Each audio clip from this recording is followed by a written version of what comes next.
Asalaamu calaykum. Ku soo dhawow daawada channelka Xanka Show. China waa mid ka mid ah dawladaha ugu awoodda badan adduunka marka laga eego dhanka dhaqaalaha, awoodda ciidan iyo wax soo saarka bulsho. Waxaan ku soo bandhigaynaa muuqaalkeena maanta xaqiiqooyin ku saabsan wadanka China.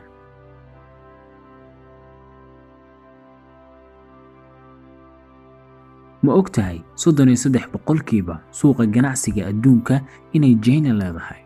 mise ma ogtahay in xukuumadda China ay gebi ahaanba xidhay baraha bulshada ee caalamiga ah sida Google-ka, Facebook-ka, YouTube-ka, Twitter-ka, Instagram-ka ayna samaysatay kuwaas iyo kuwa la mid ah?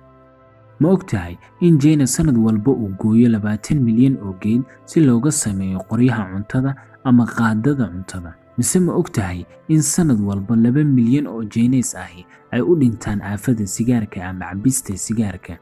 mise ma ogtahay in 20 nin oo ka tirsan ragga adduunka ugu maalqabeensan ay ka soo jeedaan wadanka China?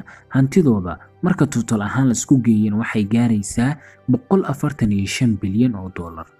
mise ma ogtahay in China uu 2 sano gudahood ku soo saaray sibir u dhigma kan Mareykanku uu qarniga oo dhan soo saaray? ma ogtahay in 25% dadka adduunka ay ku tiirsan yihiin wax soo saarka wadanka China?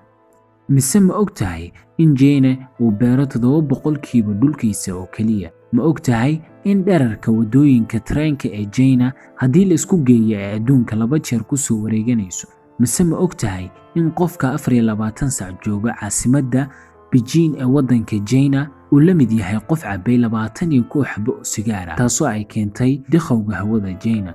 mise ma ogtahay in dalka China uu yahay wadanka ugu dadka badan adduunka? sidoo kale ma ogsoon tahay in dadka Chinese-ku ay yihiin kuwa cuna wax walba oo duula xamaarta sida bisadaha, jiirka, masaska iyo wixii la mid ah? sidoo kale ma ogtahay in wadanka China uu yahay wadankii ugu horreeyay ee laga helo cudurka safmarka ah ee coronavirus?